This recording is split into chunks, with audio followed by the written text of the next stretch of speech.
Lucky Luciano est l'un des gangsters les plus célèbres.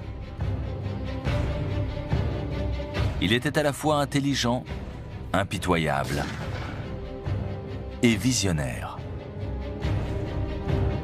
C'est lui qui a fait de la mafia américaine un véritable empire tentaculaire. Grâce à son action, elle a généré plus de profits que les plus grands groupes automobiles de l'époque, avec près de 40 milliards de dollars de bénéfices par an.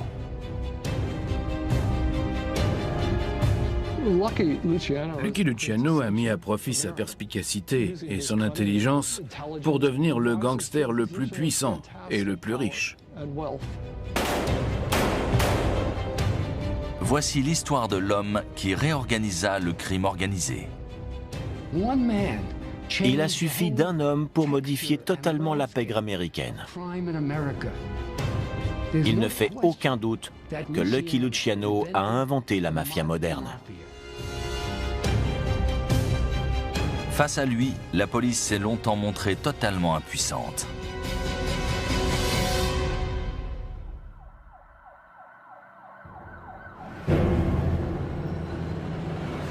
Le 10 septembre 1931, 4 tueurs à gages pénètrent dans un bureau situé au-dessus de la gare de Grand Central à New York. Leur cible, le parrain de la mafia locale, Salvatore Maranzano.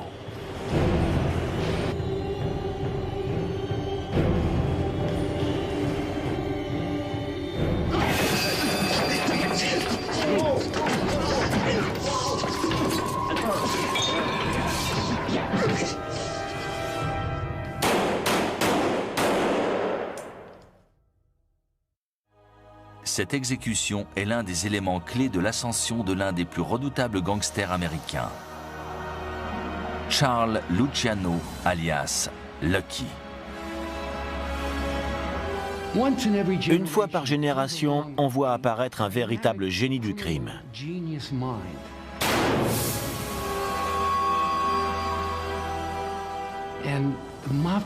Pour la mafia américaine, Lucky Luciano était un vrai miracle.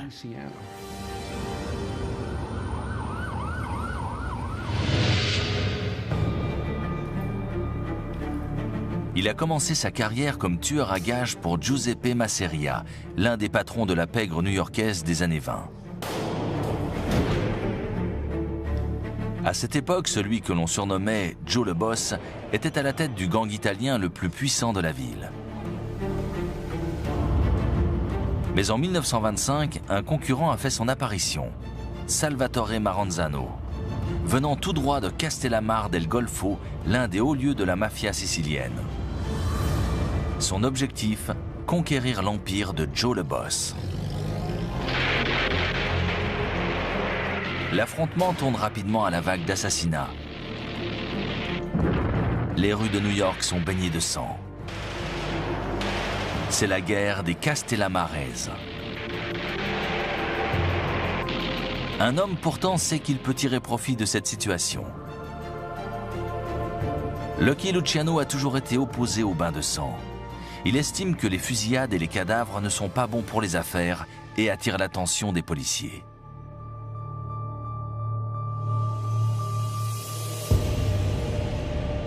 Ses méthodes sont radicalement différentes de celles de Joe le Boss. Il veut se lier avec les gangs irlandais et juifs. Il est persuadé qu'en construisant un réseau intercommunautaire, il ouvrira de nouvelles perspectives à la mafia. Mais Joe le Boss reste farouchement opposé à cette politique. Bon nombre de mafieux parlaient à peine anglais. Ils n'en voyaient pas l'intérêt. Mais Lucky Luciano a bien compris que c'était essentiel.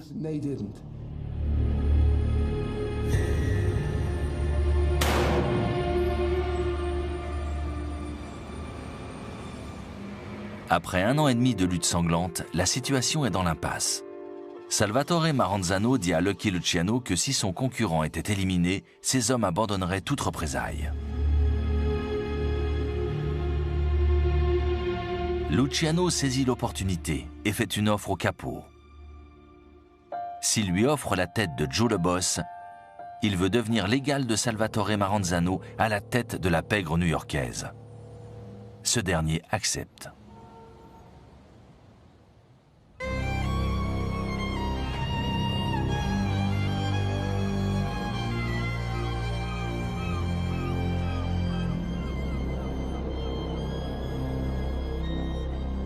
Lucky Luciano invite Giuseppe Masseria à déjeuner dans l'un de ses restaurants favoris, le Nova Villa Tamaro à Coney Island. À l'extérieur, les tueurs à gages attendent le signal convenu pour faire irruption.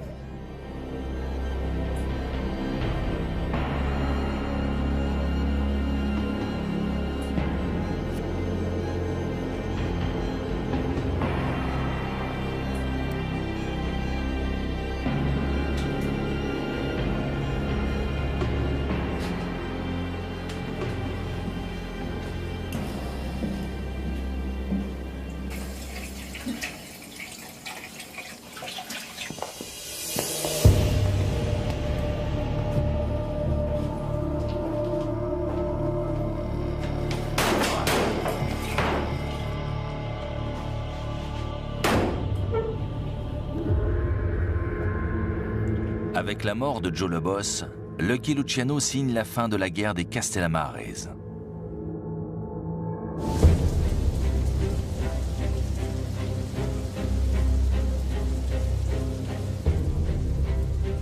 Salvatore Maranzano fait venir des centaines de chefs de gang de tout le pays au Bronx pour annoncer sa victoire. Rien ne sera plus comme avant, dit-il. C'est alors qu'il dévoile ses projets ambitieux. Les gangs de New York sont organisés en 5 familles contrôlant respectivement les quartiers du Bronx, de Brooklyn, de Manhattan, du Queens et de Staten Island. Chaque famille est dirigée par un chef et un sous-chef. Ensuite viennent les lieutenants et les soldats. À la tête des 5 familles siège Salvatore Maranzano en personne. Quiconque y trouve à redire est exécuté. Je vais être le capo di tutti capi, le chef de tous les chefs. Il s'autoproclame chef suprême régnant en maître sur la ville tout entière.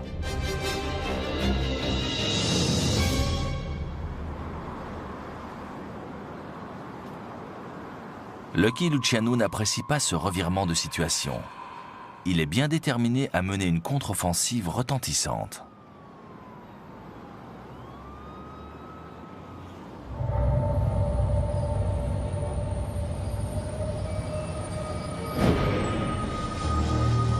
Salvatore Maranzano sait que son ancien lieutenant est capable de menacer sa position au sein de la Cosa Nostra.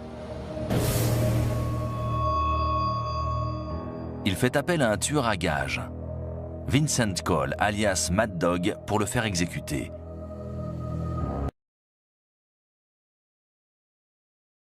Maranzano sait qu'il est l'homme idéal pour cette mission.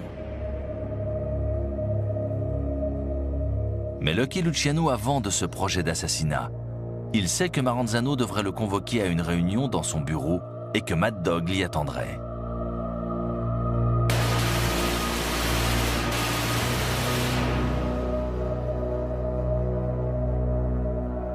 Luciano comprend qu'il doit agir pour sauver sa vie.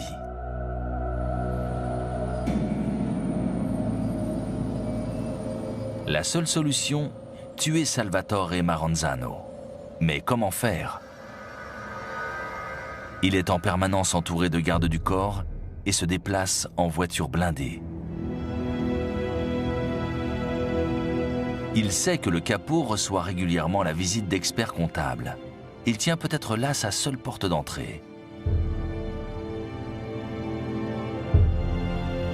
Il décide de faire passer une équipe de tueurs à gages pour des comptables et de profiter d'une réunion pour le faire assassiner.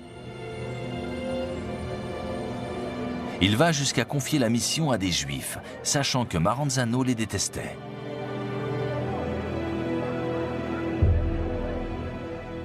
Il fait donc appel à l'un de ses amis d'enfance, Meyer Lansky, pour organiser le contrat. On raconte que celui-ci aurait loué une maison au fin fond du Bronx pour préparer le coup. Les 4 tueurs à gages y seraient restés enfermés, mais avaient à leur disposition tout ce dont ils avaient besoin, y compris de la compagnie féminine. Pendant tout l'été 1931, les 4 malfaiteurs ont appris à parler et à se comporter comme des experts comptables.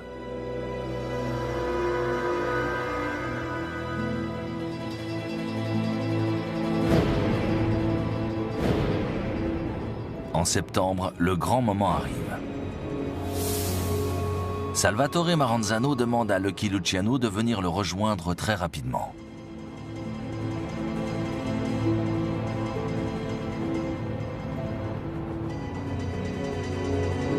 Le 10 septembre 1931, 4 hommes font irruption dans les bureaux du capot, au-dessus de la gare de Grande Centrale.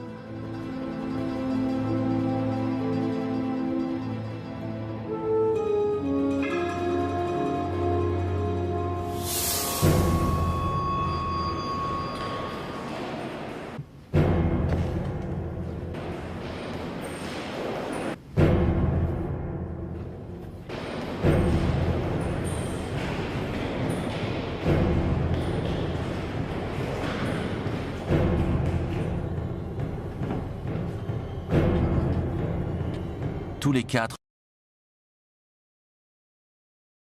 travaillent en silence.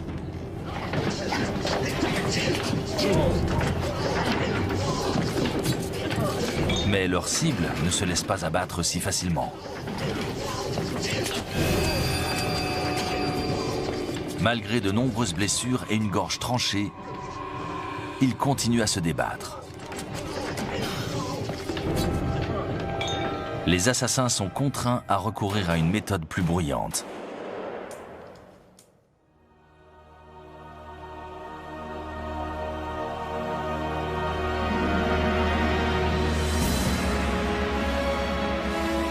Lucky Luciano sait qu'il a désormais le champ libre. Il va pouvoir réaliser son objectif, celui de réorganiser le crime organisé à travers tous les États-Unis.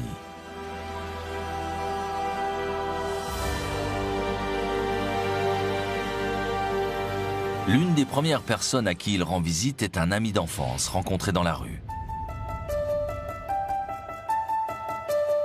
Alors qu'il était adolescent, il offrait sa protection aux écoliers juifs pris pour cible par les gangs irlandais. Un jour, il fait cette offre à un petit garçon sortant de l'école.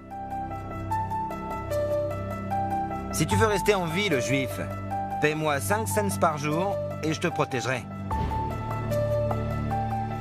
L'écolier le regarde droit dans les yeux et décline l'offre de façon très imagée. C'était Meyer Lansky, un jeune immigré polonais, celui à qui Luciano a confié la préparation de l'exécution de Maranzano. Ils se sont connus très tôt alors qu'ils étaient à peine ados et ils multipliaient déjà les délits. Quelques années plus tard, ils ont fondé ensemble un empire. Meyer Lansky devient le bras droit de Lucky Luciano. C'était un homme féroce, mais aussi brillant, et, chose rare chez les gangsters, fiable et fidèle. La relation entre Lucky Luciano et Meyer Lansky est l'une des plus importantes de tout le crime organisé américain. L'un de ses principaux atouts était de pouvoir réaliser des calculs complexes de tête sans laisser aucune trace écrite. Ces 2 personnages étaient aussi talentueux que novateurs dans leur domaine. Ils ont compris qu'en se basant sur le modèle de la société américaine, ils pourraient éliminer toute possibilité de profits individuels. Ils pouvaient mutualiser ces profits et les redistribuer. Voilà comment ils ont apporté la stabilité au crime organisé qui lui...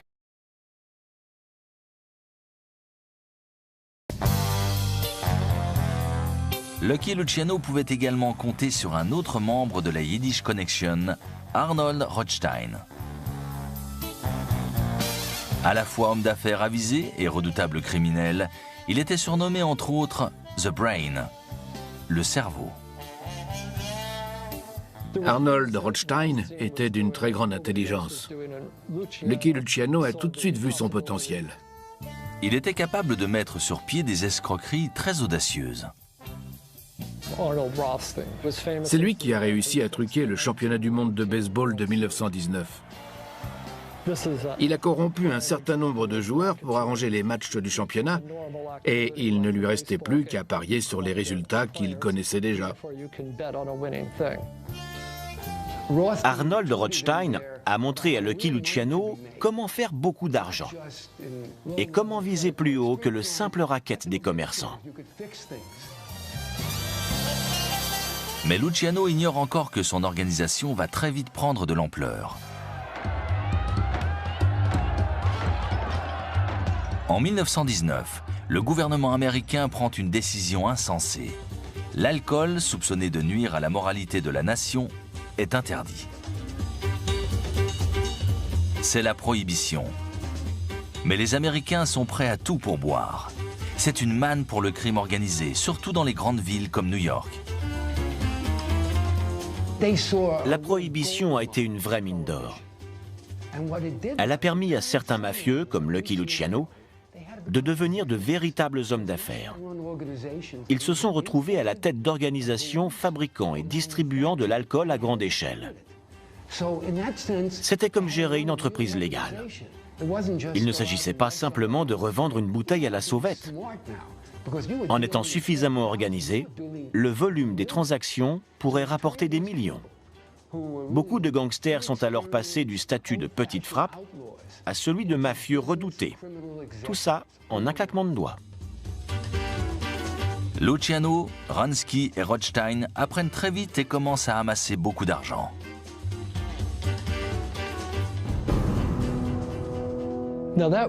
Leur fortune était le témoin de leur pouvoir et de leur influence. Grâce à l'argent et à l'alcool, ils pouvaient corrompre des hommes politiques, mais aussi des policiers. Tout le monde cherchait à se fournir. Plus personne n'avait peur de s'associer à des gangsters. Mais ce qu'ils n'avaient pas réalisé, c'est qu'ils vendaient leur âme. Les mafieux, eux, l'avaient bien intégré. Les magistrats, les hommes politiques et les policiers sont les premiers à fréquenter les bars clandestins. Luciano et ses associés savent qu'ils pourront un jour en tirer profit. Ils avaient les coudées franches. Personne ne venait mettre le nez dans leurs affaires. Personne n'enquêtait sur eux, pas même J. Edgar Hoover, le fondateur du FBI. Le fonctionnement du FBI et le travail de ces hommes ne sont en rien mystérieux. Un agent spécial doit être un excellent tireur. Il doit avoir le courage de s'engager dans une fusillade face aux ennemis publics les plus féroces. Monsieur Hoover est sur le terrain et supervise. En créant le FBI, Hoover a donné naissance à un organe de lutte contre la criminalité inédit. Le FBI avait autorité sur le territoire américain tout entier. Ses agents étaient les seuls à pouvoir combattre le crime organisé et la mafia. Mais ils ne l'ont pas fait. Hoover a lancé sa guerre contre le crime au début des années 30. Mais il s'en prenait surtout aux braqueurs et aux ravisseurs terrorisant le Midwest et narguant la nation. Il ciblait essentiellement des ennemis publics comme John Dillinger, Perry Boyd Floyd, Machine Gun Kelly qui tuait des gens à tout va. Il niait l'existence de crimes organisés à l'échelle nationale. Pour lui, les mafieux étaient de petits gangsters locaux et leur arrestation relevait de l'action des polices locales. Et il savait qu'ils avaient des liens politiques puissants.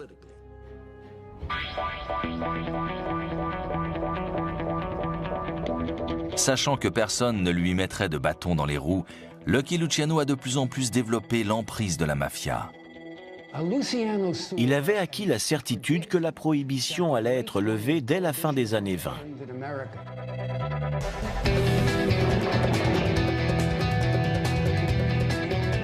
Pour permettre à la Cosa Nostra de rester fructueuse, il doit empêcher l'avènement de nouvelles guerres de clans. Il savait que ce chaos était un handicap, alors il a pris les choses en main. C'est pour ça que je vois chez lui un Bill Gates ou un Warren Buffett du crime organisé. Il a réformé le système.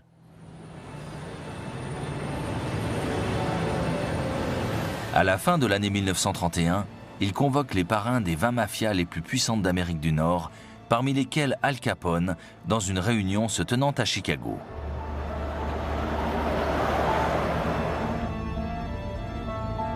Là, il va faire quelque chose de sidérant. Il va proposer de restructurer entièrement le crime organisé. Il a établi les règles. Il a dit comment ça allait fonctionner. Personne n'avait jamais fait ça avant. Il a créé une structure entièrement nouvelle, apporté une dimension totalement inédite au crime organisé. Il a pris des gangs en proie à de graves dissensions internes et se disputant le moindre coin de rue. Il les a réunis pour en faire une organisation tentaculaire que personne n'avait jusque-là jamais observée. C'était d'une telle efficacité que les autorités américaines sont restées impuissantes pendant près de 60 ans. Luciano maintient en place les 5 familles de New York, mais attribue à chacune un consigliere, c'est-à-dire un conseiller censé faire en sorte que les problèmes internes à chaque clan soient réglés sans violence.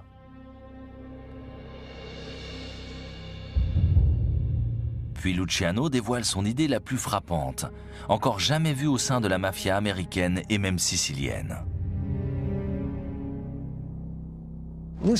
Il a décidé de faire une commission, un organe réunissant tous les chefs locaux.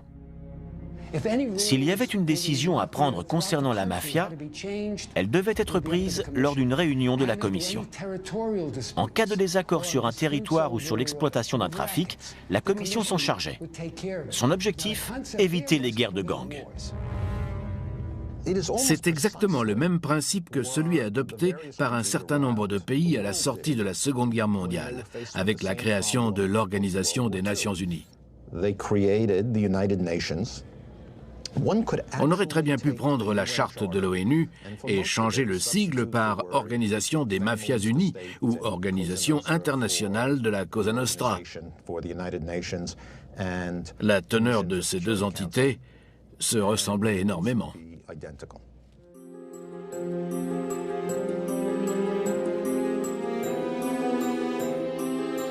Afin de démontrer ses bonnes intentions, Luciano persiste dans la lignée du changement. Désormais, il est un capo parmi les autres. Il n'y a plus de capo di tutti capi, de capo-chef. Il tient à ce que la commission soit le plus démocratique possible.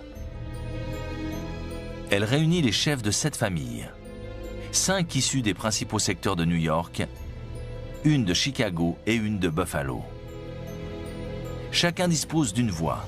Toutes les décisions sont soumises à un vote. De cette façon, chaque chef jouit d'un pouvoir décisionnel égal à celui des autres. Lucky Luciano était un génie. Il a réussi à dessiner la trame de fond qui va permettre à la mafia de s'organiser. Il a débarqué en 1931 avec une idée chevillée au corps. Pour que la mafia se développe, elle doit le faire en suivant le modèle du capitalisme américain.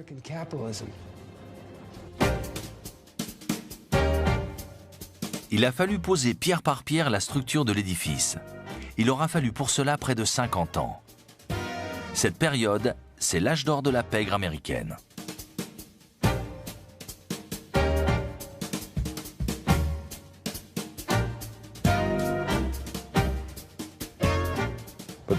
La commission était en quelque sorte le second gouvernement du pays.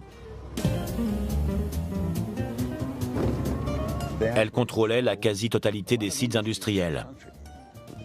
Elle avait la main mise sur le monde de la restauration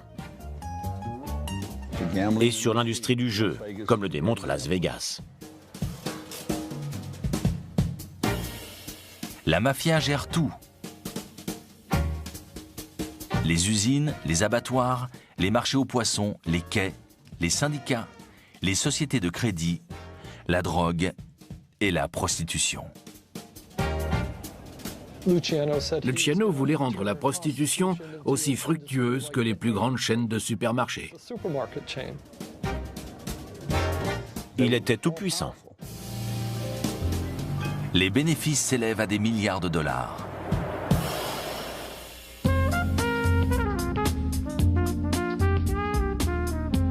Et tout ce qui était bon pour la mafia l'était pour Luciano. Compte tenu des standards de l'époque, il n'était plus multimillionnaire, mais milliardaire.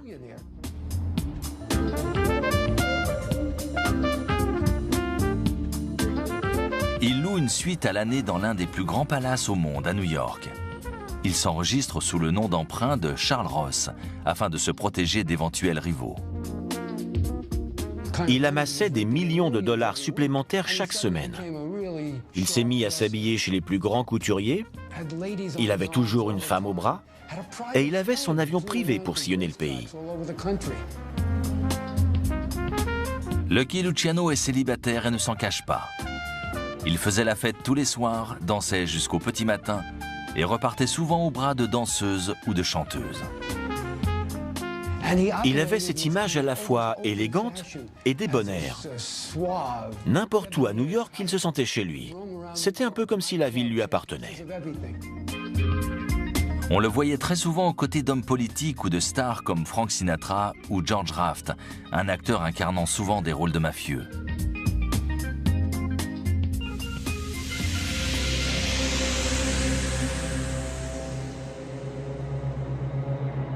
Mais ce train de vie ne passait pas inaperçu. Les agents du FBI ont commencé à s'intéresser à ce magnat de la pègre, mais ils n'avaient que très peu d'éléments sur lui. Un témoin l'a décrit comme le plus grand racketteur italien, celui qui a fait fortune avec l'alcool.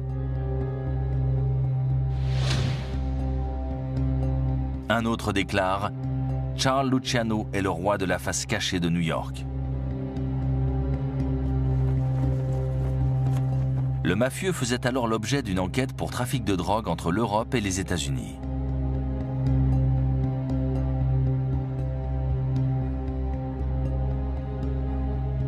Son casier judiciaire est déjà bien rempli. On y trouve déjà pas moins de 35 arrestations pour divers motifs, allant du délit routier au vol à main armée avec violence. Malgré ces éléments, le FBI décide de ne pas aller plus loin.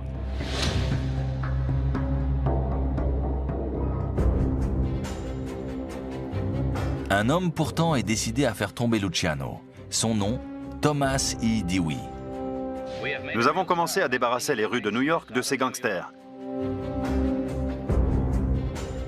Il s'agit d'un avocat brillant et ambitieux. À 35 ans, il décroche le poste dont il rêvait, celui de procureur spécial de la ville de New York chargé du crime organisé. Nous avons démontré aux témoins que nous pouvions les protéger et aux citoyens que la mafia n'était pas toute puissante. Dans les années 30, Luciano incarnait à lui seul le crime organisé. Tout le monde savait qui il était. C'était un secret de polichinelle. Luciano était dans le collimateur de la justice. Pour le procureur, s'il menait un tel train de vie de milliardaire, c'était uniquement grâce à ses activités criminelles. Le crime aujourd'hui est syndiqué et organisé. Il existe une nouvelle race de criminels qui laissent leurs lieutenants se charger des basses besognes et ainsi évitent de se compromettre. La seule solution pour punir ces criminels est de faire le lien entre eux, leurs complices et leurs activités.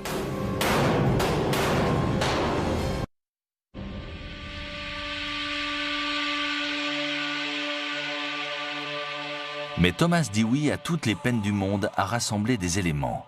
Lucky Luciano est de nature méfiante. Il sait qu'il peut être écouté. Il est très prudent lors des échanges téléphoniques. Et comme Meyer Lansky, il ne garde rien sur papier. Toutes les informations compromettantes sont dans sa tête.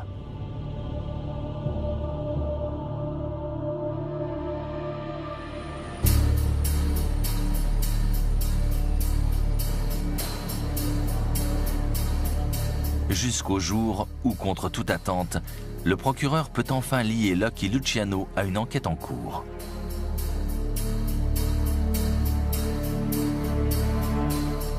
Grâce à une série d'écoutes réalisées dans des maisons closes, il établit qu'il existe un réseau de 300 établissements du même type à Manhattan et à Brooklyn.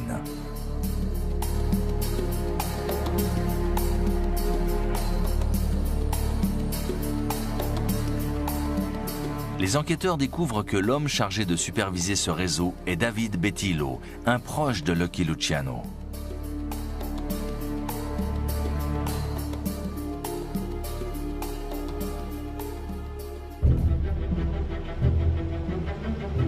En janvier 1936, une perquisition est réalisée dans 80 maisons closes de New York.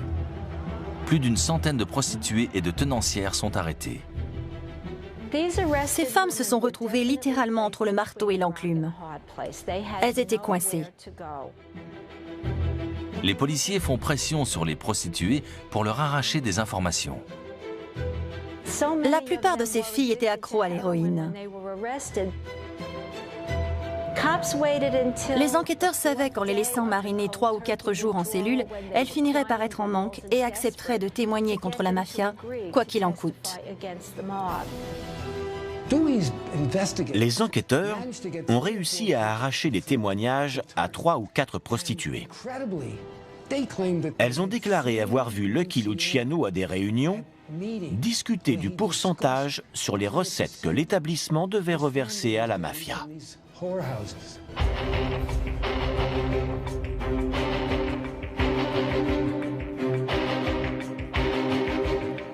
Avant même l'ouverture du procès, les médias condamnaient Luciano. Le Daily News de New York le qualifiait de tsar du plus vieux métier du monde.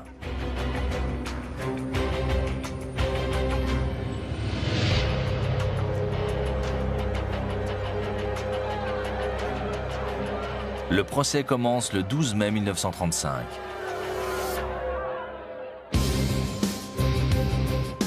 Dès le début, le procureur n'y va pas de main morte.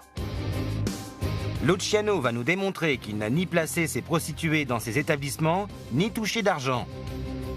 Mais c'est bien lui qui, depuis un palace new-yorkais, règne sur ses affaires. Nous allons prouver qu'il en était à la tête et que les autres intervenants étaient à son service.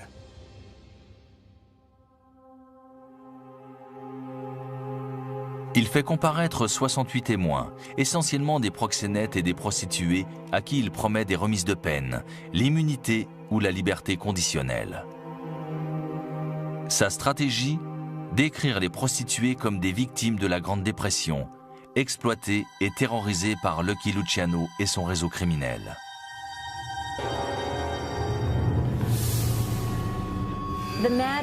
L'une des témoins a déclaré avoir été frappée à la tête à coups de barre de fer. Elle dit qu'il y avait du sang dans toute la pièce et que les hommes qui l'avaient agressée se tenaient devant elle sur le banc des accusés.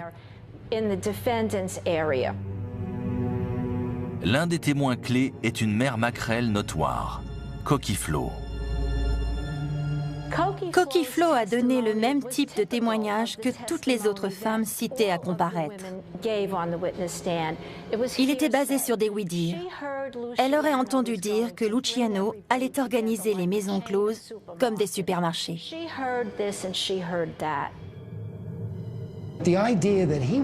Pendant les témoignages de ces prostituées ou de ces tenancières, on ne pouvait que sentir qu'ils avaient été préparés à l'avance. Ça sonnait faux. Les témoins exagéraient manifestement certains faits, ou alors ils en inventaient.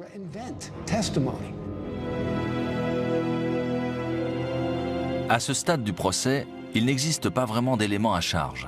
Il semble que la balance penche du côté de l'accusé. Mais Lucky Luciano commet une erreur. Il ignore les conseils de ses avocats et demande à témoigner pour se laver de tout soupçon.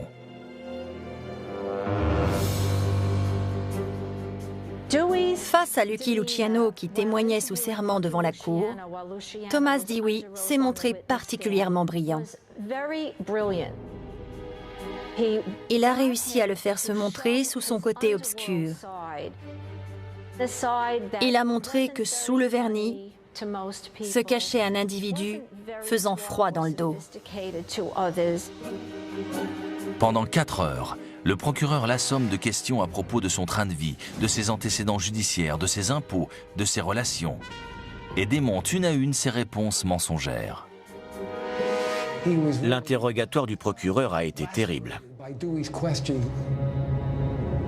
Vous êtes sous serment. Vous devez dire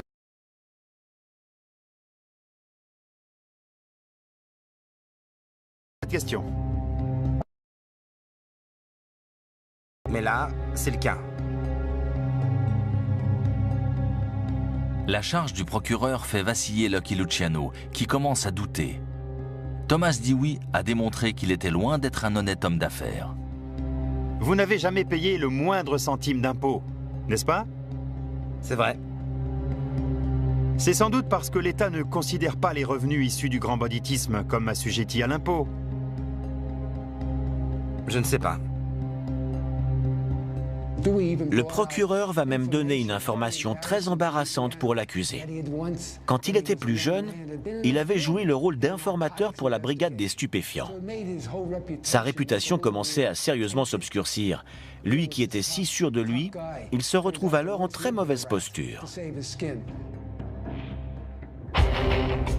Thomas Dewey conclut son réquisitoire en s'adressant au juré. Vous avez assisté à un chapelet de parjure nauséabond. Je suis certain que vous ne doutez pas que vous avez face à vous non pas un joueur ou un vulgaire bookmaker, mais le pire gangster de toute l'Amérique. Le procureur s'est bel et bien mis le jury dans la poche.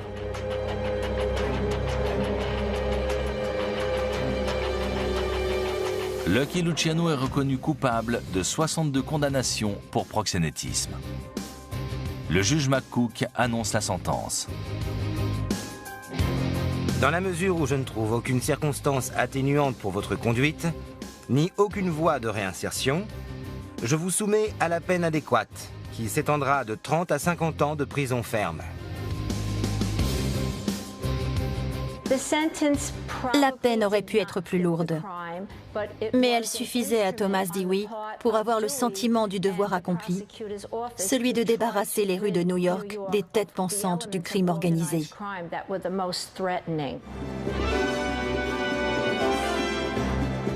Thomas Dewey devient un héros. Il est à l'aube d'une grande carrière. Il deviendra gouverneur de l'État de New York en 1942 et sera 2 fois candidat à la présidence. Avec la rupture de l'alliance entre hommes politiques et mafieux, le racket va prendre fin.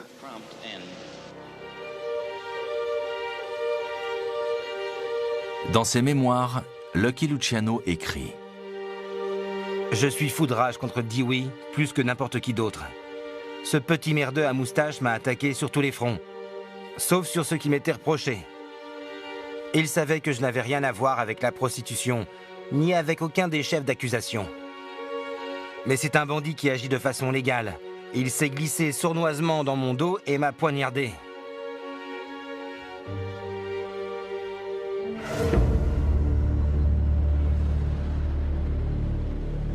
Le mafieux tente de contre-attaquer. Il fait appel. Il ordonne que les prostituées ayant témoigné contre lui soient prises en main pour qu'elles déclarent avoir fait de faux témoignages. Les mafieux sont allés les voir une à une et leur ont donné des doses d'héroïne pour les rendre à nouveau accros. Ensuite, ils les ont conduits chez des huissiers en Californie. Elles ont rempli une déclaration dans laquelle elles indiquent avoir menti lors de leur déposition devant le tribunal de New York. Malgré tous ses efforts, Lucky Luciano échoue.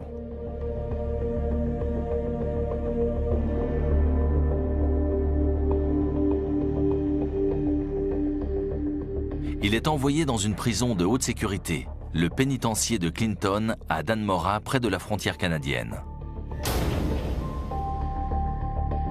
Surnommé Siberia, il se trouve à 800 km de New York et son confort n'a rien à voir avec celui d'un palace.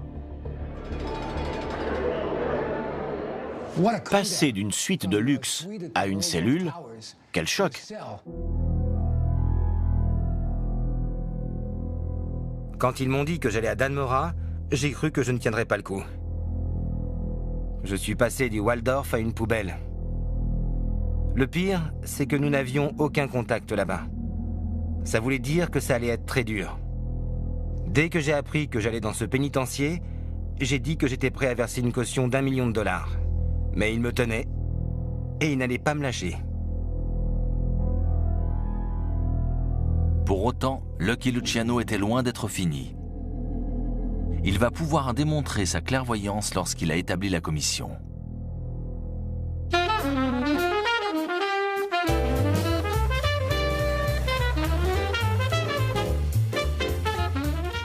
Après sa condamnation, le réseau ne s'est pas effondré. Il a continué à fonctionner. Et c'est là que l'on ne peut qu'admettre le génie de Luciano. Car même si la mafia venait de perdre l'un de ses plus hauts dirigeants, le système continuait à fonctionner.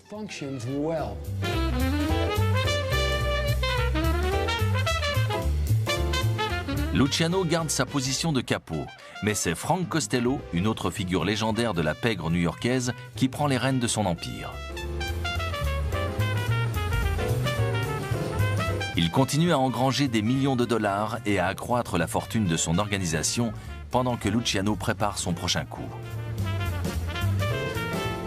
Il n'aura pas à attendre longtemps.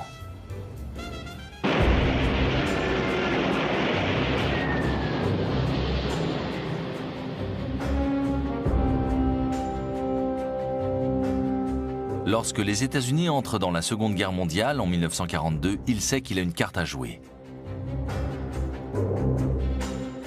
La bataille de l'Atlantique tourne mal pour les Alliés.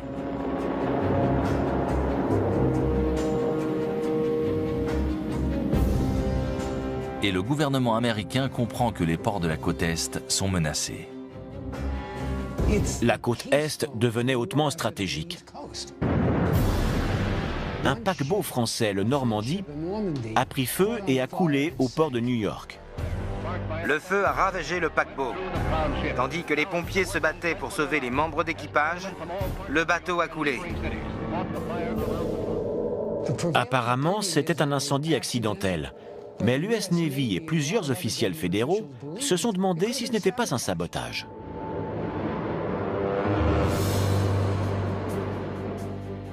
Les services secrets, cherchant à empêcher toute infiltration des ports américains par les Allemands, savent qu'ils vont avoir besoin de l'assistance des dockers. Mais pour cela, ils doivent passer par les syndicats, qui sont placés sous le contrôle de la mafia. Lucky Luciano était si influent que les chefs de la mafia n'auraient jamais accepté de faire un marché avec le gouvernement sans son accord. Ils n'allaient pas se mettre au garde à vous. Ils devaient avoir l'autorisation de leur chef suprême. Et ce n'est pas le président des États-Unis, c'est Lucky Luciano, un homme enfermé en prison.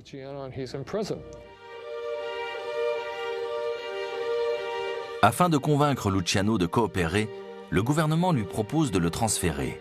Il lui promet de faire quitter Dannemora pour l'incarcérer à Grand Meadow, près de New York, dans une prison 4 étoiles.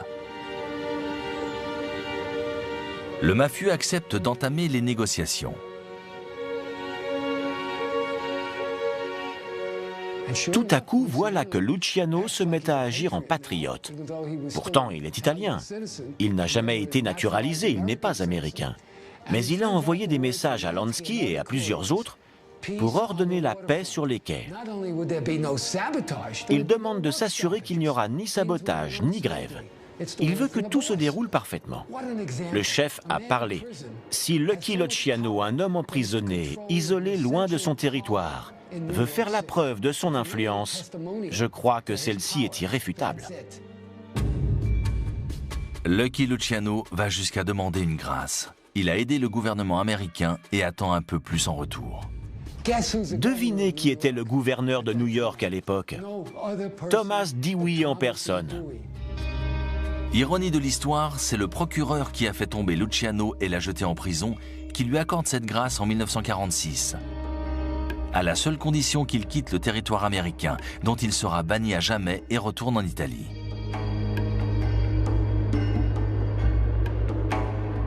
Thomas Dewey déclare que Luciano a concrètement aidé à prévenir d'éventuelles attaques ennemies sur le territoire côtier des États-Unis. Sa collaboration s'est avérée précieuse, même si nous ne savons quel était le degré de menace réelle sur nos ports.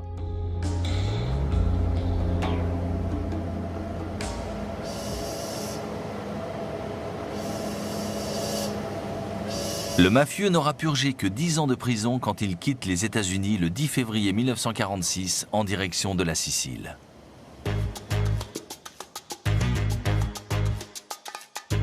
Mais quelques mois plus tard, il se rend à La Havane et reprend les affaires.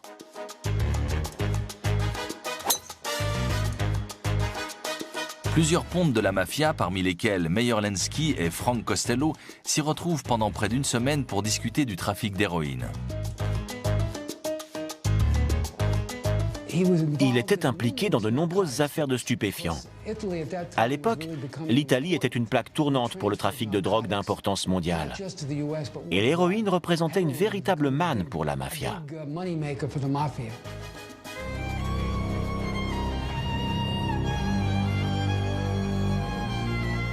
Lucky Luciano aurait été vu à Palerme, en Sicile, en 1957, en compagnie de 30 hauts dirigeants de la pègre sicilienne et américaine, afin d'organiser le trafic à l'échelle mondiale.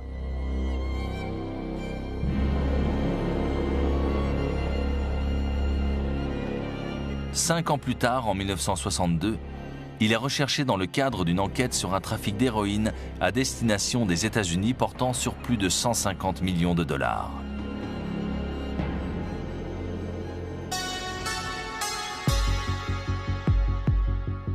Mais il meurt d'une crise cardiaque avant d'avoir été arrêté à l'âge de 65 ans.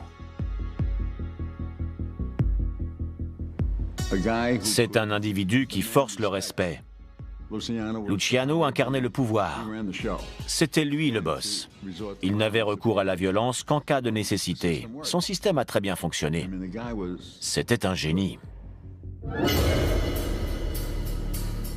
Charles Luciano s'est imposé comme un grand nom de la pègre.